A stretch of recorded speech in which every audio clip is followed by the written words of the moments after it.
पंढरपूर म्हणजे या पृथ्वीवरचं मोक्ष मिळण्याचं ठिकाण आणि हे मोक्ष देण्याचं काम पंढरीचा पांडुरंग आपलं हे दैवत करते। तर बांधवांनो, याच पंढरपुरामध्ये शेकडो वर्षापूर्वी एक संत राहत होते, म्हणजेच राका नावाचा कुंभार राहत होता।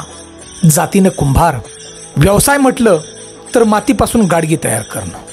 या राका कुंभाराची एवढी अफाट भक्ती होती की देवाला शोधत यावं लागलं जंगलामध्ये भेटावया। सुंदर अशी रहस्यमय कथा आज आपण या व्हिडिओमधून पाहणार आहोत। देव आणि भक्त एक अतूट प्रकारचं नातं असतं भावांनो। एका भक्तासाठी अखंड विश्वाचा मालक सगुण स्वरूपामध्ये पंढरपूरमध्ये युगेनयुगे आपल्या भक्तांची वाट पाहत आहे, फक्त भक्ताला दिलेलं वचन पाळण्यासाठी।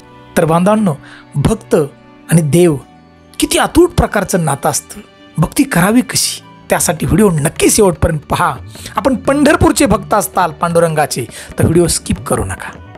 ज्या गावातून व्हिडिओ पाहताय त्या गावाचं नाव आम्हाला नक्की शेअर करा। मी हनुमंत पवार धारकरी, तुम्ही पाहताय मराठी मोटिवेशनल चॅनल। बांधवांनो, पंढरपूरमध्ये राका नावाचा कुंभार राहत होता। त्याची पत्नी बंका आणि मुलगी त्याची कन्या म्हणजे वंका होती।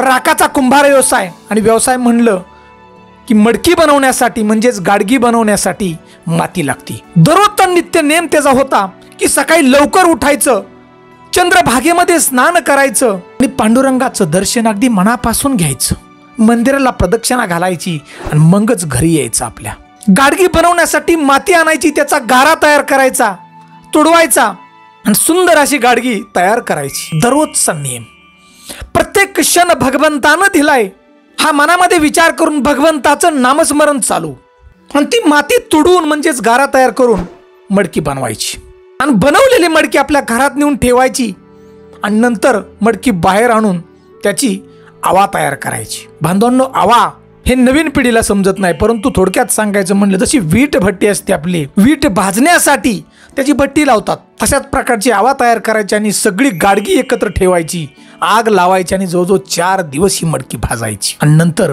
ती मडकी बाहेर काढायची। असा राकाचा हा कार्यक्रम असायचा संसारामध्ये। दिवसामागून दिवस चालले होते। राकाची भक्ती अफाट होती। संपूर्ण घर म्हणजे राकाची पत्नी, मुलगी ही सगळी पंढरीच्या पांडुरंगाची भक्ती करत होती। भजन कीर्तन दररोजचा हा त्यांचा संध्याकाळचा कार्यक्रम असायचा। संपूर्ण आयुष्य भगवंताच्या सेवेशी झोकून दिलेलं होतं। असंच एक दिवस बांधवांनो एक प्रसंग घडला की राकाने ही सगळी गाडगी जी कच्ची असतात ते आपल्या घरामध्ये बनवून ठेवली होती आणि दुसऱ्या दिवशी ती आवा लावायची होती। आवा म्हणजे भट्टी। राकाच्या घरामध्ये एक मांजर होती आणि ती मांजर व्याली आणि छोटी छोटी 5-6 पिलं त्या गाडग्यामध्ये जाऊन बसली होती आत। हे राकाला माहित नव्हतं।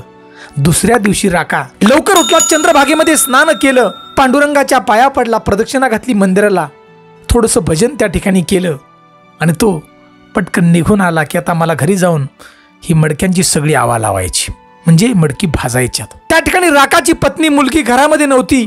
राकानं सगळी मडकी आपल्या घरातली बनवलेली गाडगी जी आहेत ती बाहेर काढली। मोठमोठे डेरे सुद्धा होतं बघा पाण्यासाठी, सगळे बाहेर काढले, मोठी आवा लावली त्याची म्हणजे भट्टी तयार केली मोठी आणि त्या भट्टीला आग लावली।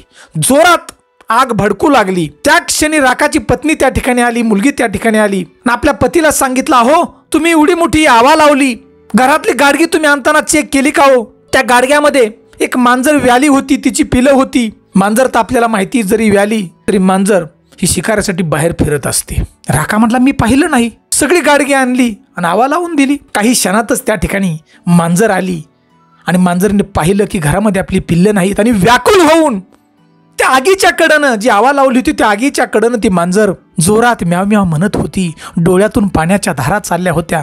राकाच्या पत्नीनं पाहिलं आणि आपल्या पतीला सांगितलं, अहो ती मांजर किती ओरडते पहा, ची पिल्लं एका गाडग्यामध्ये होती हो, आता काय करायचं? राकाला फार वाईट वाटलं। राकानं आपल्या जीवनामध्ये कधी मुंगी सुद्धा मारली नव्हती। खाली मुंगी पाहिली तर तो पाऊल बाजूला टाकत होता, भगवंताचं नामस्मरण करत होता। राकाला वाईट वाटलं, जीवनभर भगवंताची भक्ती केली, आता एवढं मोठं पाप माझ्यापासून घडल, आता मी काय करू? आणि त्यानं भगवंताचा धावा त्या ठिकाणी चालू केला, पांडुरंगाचं नामस्मरण चालू केलं की भगवंता ही मांजरींची पिल्लं तू वाचव रे आता। अरे पांडुरंगा, तुझी एवढी ताकद आहे की भक्त प्रल्हादाला तू तेलाच्या कढईतून तू वाचवलं रे बाबा। पूर्ण सोन्याची लंका हनुमंतानं आग लावून दिली थी, परंतु बिभीषणाचं घर जळलं नव्हतं बांधवांनो. विचार करा, कारण बिभीषण रामाची भक्ती करत होता. तो राका म्हणू लागला, भगवंता तुझं ज्यानं मनापासून नामस्मरण केलं त्याच्या मदतीला तू धावून आला. भगवंता माझी शेवटची इच्छा आहे, तू असशील देव खरा तर या ठिकाणी येशील आणि या आवेमधील मांजराच्या पिल्लांना तू वाचवशील. आणि तू खरंच वाचवलं तर मी संसार सोडून देईल आणि जंगलात निघून जाईल. शेवटच्या श्वासापर्यंत निस्वार्थपणे पांडुरंगा तुझं नामस्मरण मी करेल. परंतु तू फक्त दिल्या शब्दाला जाग रे बाबा. त्यावेळेपासून बांधवांनो ही जी आवा म्हणजे भट्टी 4 दिवस चालते. 4 दिवस आग विझत नाही. राकाची पत्नी बंका, मुलगी वंका, ही दोन्ही नवरा बायको आणि मुलगी यांनी अन्न पाणी सोडलं बांधवांनो. पाणी सुद्धा पित नव्हती. जोपर्यंत देव या ठिकाणी येत नाही, या मांजरीच्या पिल्लेला वाचवत नाही, तोपर्यंत आम्ही अन्नही ग्रहण करणार नाही अशी शपथ त्या ठिकाणी घेतली. पहिला दिवस गेला, भगवंत त्या ठिकाणी आले नाहीत. दुसरा दिवस गेला, भगवंत आले नाहीत. तिसराही दिवस गेला, भगवंत आले नाहीत. चौथा दिवस उजेडला, आवा शांत झाली, म्हणजे भट्टी शांत झाली. राका लगबगीने जवळ आला आवेच्या आणि ती भाजलेली गाडगी तो त्या भट्टीतून बाहेर काढू लागला. एक एक एक एक सुंदर गाडगं भाजलेलं होतं, तो बाहेर काढायचा आणि बाजूला ठेवायचा. असं करता करता अर्धी आवा खाली झाली. अनेक बांधवांना त्या ठिकाणी चमत्कार झाला. त्या भट्टीमध्ये एक मडकं असं होतं की ते भाजलेलंच नव्हतं, अजिबात त्याला आगीचा स्पर्श झाला नव्हता. आणि त्या गाडग्यामध्ये पाहिलं, त्या मांजरणीची सुंदर अशी पिल्लं, डोळे सुद्धा उघडले नव्हते हो, एकमेकावरती नाचून सुंदर ती खेळत होती. ते राकानं पाहिल्यानंतर राकाचा आनंद गगनात मावेनासा झाला. सगळी गाडगी बाहेर काढली आणि भगवंताला लांबूनच नतमस्तक झाला की भगवंता भक्त प्रल्हादाप्रमाणे वाचवलं रे या मांजरीच्या पिल्लांना. माझ्या शब्दाला देव जागला रे बाबा. आणि त्याच क्षणी राकानं शपथ घेतली की आजपासून मी संसार करणार नाही, घरदार सोडून देईल. ही बातमी ऐकल्यानंतर की आवेमधून मांजराची पिल्लं वाचली, संपूर्ण पंढरपूर त्या ठिकाणी पाहावयास आलं. आणि त्या ठिकाणी राकानं शपथ घेतली, सांगितलं पंढरपूर वासियांना की माझं घर लुटून न्या. हो नो, या घरामध्ये काय हो, फक्त गाडगी, पण शपथ घेतली खरी, घर लुटून न्या सांगितलं. आणि सगळ्या पंढरपूरमधले लोकांनी सगळं घर लुटून नेलं राकाचं. सगळी गाडगी नेली. शेवट फक्त राहिली अंगावली कपडे आणि चुलीतील राख. चुलीतली राख राहिल्यानंतर एक गोसावी आला आणि ती मला पाहिजे म्हणून त्यानं सुद्धा ती अंगाला लावली आणि निघून गेला. राका, बंका, वंका ही तिन्ही जी कुटुंब आहे बांधवांनो, नवरा बायको आणि पत्नी, जंगलाच्या दिशेनं निघून जंगलात गेले भगवंताचं नामस्मरण करत. जंगलामध्ये गेल्यानंतर पोट भरायचं कसं, तर त्या ठिकाणची बांधवांना जी लाकडे सुकलेली ती आणायची आणि पंढरपूरमध्ये विकायचं आणि त्याच्या मिळणाऱ्या पैशातून उदाहरणनिर्वाही कुटुंब करत होतं. ओल्या लाकडाला सुद्धा राका हात लावत नव्हता. तो जीव आहे म्हणून मुंगी दिसली तर बाजूला पाय टाकायचा. असं करता करता बांधवांनो दिवसामागून दिवस चालले होते. आणि एक दिवशी या राकाची मुलगी वंका चंद्रभागेमध्ये कपडे धुण्यासाठी गेली आणि त्याच ठिकाणी संत नामदेवांची मुलगी कपडे धुण्यासाठी आली होती. संत नामदेवांची मुलगी कपडे जोरजोराने खडकावर आपटत होती आणि ते पाणी वंकाच्या अंगावरती उडत होतं, राकाच्या मुलीच्या. त्यावेळेला वंका म्हणाली, अगं एवढं जोऱ्यानं कशानं आपटते, माझ्या अंगावरती पाणी उडते. त्यावेळेला संत नामदेवांची मुलगी म्हणाली, अगं तू तर एक कुंभाराची मुलगी, तुला काय फरक पडतोय पाणी उडलं तर. अशी म्हटल्यानंतर बांधवांनो जी वंका होती राकाची मुलगी, तिला राग आला आणि तिने म्हटलं की तुझ्या बापानं रडून डोका पडलं देवापुढं, पांडुरंगाचं दर्शन मिळवलं. परंतु माझा बापानं देवाचं दर्शन करण्यासाठी बाप माझा रडला नाही आणि डोकं आपटलं नाही. एवढी निस्वार्थ भक्ती माझ्या बापाची. हे शब्द ऐकल्यानंतर संत नामदेवांची मुलगी रडत घरी गेली आणि आपल्या वडिलांना हा सगळा प्रसंग सांगितला की कोण आहे राका कुंभार की त्याची एवढी अफाट भक्ती आहे तुमच्यापेक्षाही. त्यावेळेला संत नामदेवांनी ओळखली होती भक्ती आणि संत नामदेव पांडुरंगाच्या मंदिरात गेले आणि पांडुरंगाला सांगितलं की देवा तुमचा भक्त जंगलामध्ये निस्वार्थ भक्ती तुमची करतोय, त्याला दर्शन द्या.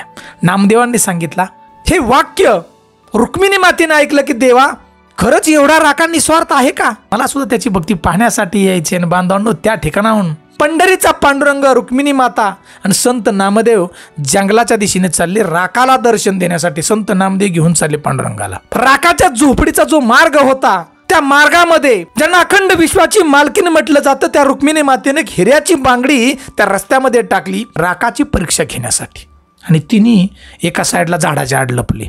देव, रुक्मिणी माता आणि संत नामदेव, राका, त्याची पत्नी आणि त्याची मुलगी त्या रस्त्याने आपलं लाकडं गोळा करत करत करत चालले होते.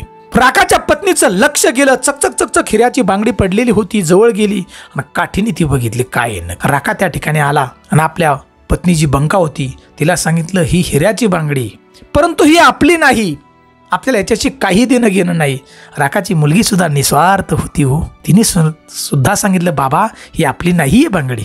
राखानं सांगितलं आपल्याला काही नको, आपल्याला फक्त भगवंत आहेत आणि भगवंताचं दर्शन हेच माझं अंतिम ध्येय आहे. हे सांगून पुढं निघणार ती बांगडी सोडून दिली हिऱ्याची. निघणार तोच संत नामदेव त्या ठिकाणी आले आणि राखाला सांगितलं राखा अरे तुझी निस्वार्थ भक्ती पाहून स्वतः पांडुरंग आलेत तुला भेटायला. आणि स्वतः त्या ठिकाणी भगवंत रुक्मिणी माता आले आणि राखाला दर्शन त्या ठिकाणी दिलं. राखा फार आनंदी झाला. म्हणजे विचार करा बांधवांनी, एवढी निस्वार्थ भक्ती या राखा कुंभाराची होती. आणि कित्येक लोक म्हणतात की देव नाही. बांधवांना जो खरा भक्त आहे त्याला कुठल्याही पुराव्याची गरज नसते. हा देव आहे का नाही. तर बांधवांनो भक्ती ही एकनिष्ठ असेल, निस्वार्थ असेल तर आजच्या कलियुगात सुद्धा भगवंत दर्शन देऊ शकतात. सुंदर अशी या राखा कुंभाराची भक्ती आपल्याला जर आवडली असेल तर आमच्या चॅनलला नक्की लाईक करा. चॅनलवरती प्रथम असाल तर नक्की सबस्क्राईब करा आणि बेल घंटीचं बटन दाबा. असे नवनवीन माहिती, नवनवीन मंदिरांचे व्हिडिओ आपल्यापर्यंत नक्की पोहोचतील. आम्हाला कमेंट म्हणून जय हरी विठ्ठल अशी एक कमेंट नक्की द्या. एक कमेंट एक नवीन व्हिडिओ बनवण्याची ऊर्जा मला प्राप्त करून देते. जय हिंद, जय भारत.